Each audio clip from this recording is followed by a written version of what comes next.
بہت دنوں کی بات ہے۔ بغداد میں ایک سوداگر رہتا تھا جس کا نام ابو سندل تھا۔ وہ بڑا ہی کنجوس آدمی تھا، ایک ایک پیسے پر جان دیتا تھا۔ ابو سندل کے پاس روپوں کے ڈھیر لگے ہوئے تھے۔ وہ انہیں روز گنتا اور بڑا ہی خوش ہوتا۔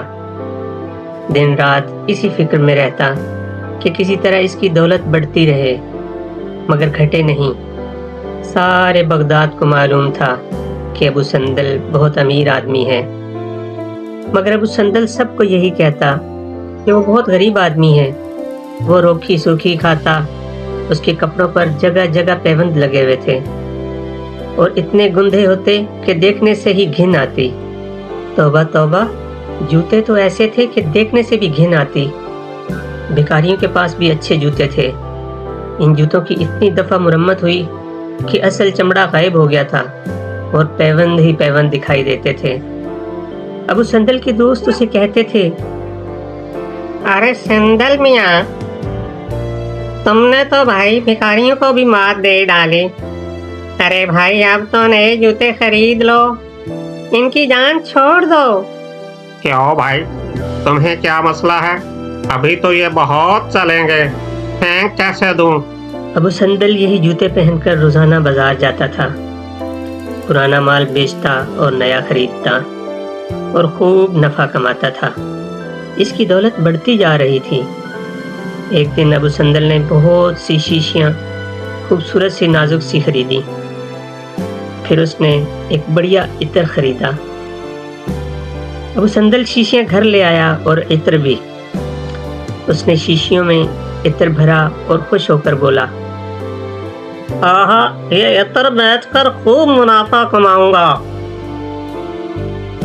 آج چل کے کسی شاندار سے حمام میں غسل کرنا چاہیے بھائی، آج تو خوشی کا دن ہے۔ ابو سندل حمام میں گیا تو وہاں کچھ دوست مل گئے۔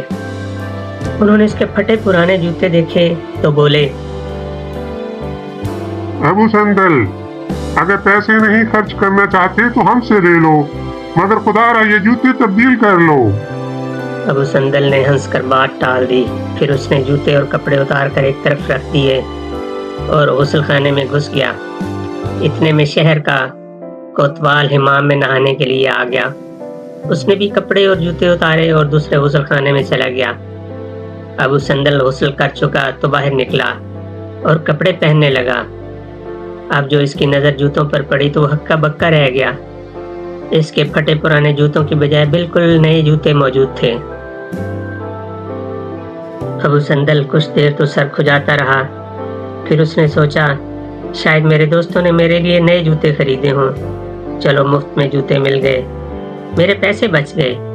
یہ سوچ کر اس نے جوتے پہن لیے اور خوشی خوشی گھر کی طرف چل دیا۔ اب مزے کی بات یہ کہ مسخرے نے، حمام والے مسخرے نے ابو سندل کے جوتے اٹھا کر کوتوال کے کپڑوں کے پاس رکھ دیے اور کوتوال کے جوتے ابو سندل کے کپڑوں کے پاس رکھ دیے۔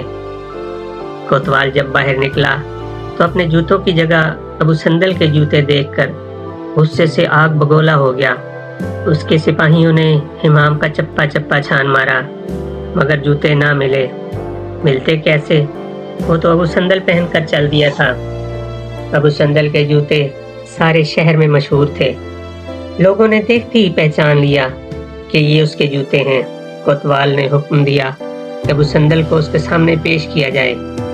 اس نے نئے جوتے خریدنے کی بجائے ہمارے جوتے چرا لیے ہیں۔ سپاہیوں نے جاتے ہی ابو سندل کو پکڑ لیا اور اسے گھسیٹتے ہوئے کوتوال کے پاس لے آئے۔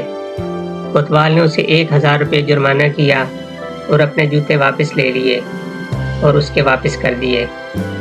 ان جوتوں کی وجہ سے سارے بغداد میں ابو سندل کی بڑی بدنامی ہوئی اور اسے 1000 روپے سے بھی ہاتھ دھونے پڑے۔ اس نے سوچا، یہ جوتے مصیبت ہیں، انہیں کہیں دور پھینک دینا چاہیے۔ اس نے گھر آ کر کھڑکی کھولی اور جوتوں کو باہر پھینک دیا۔ کھڑکی کے نیچے دریا بہتا تھا، جوتے دریا میں جا گرے۔ دوسرے دن مچھیرے نے دریا میں جال ڈالا۔ جال میں مچھلیوں کی بجائے ابو سندل کے جوتے پھنس گئے، جس کی وجہ سے مچھیرے کا جال جگہ جگہ سے کٹ گیا۔ وہ اس لیے کہ جوتوں میں جگہ جگہ کیلیں باہر نکلی ہوئی تھیں۔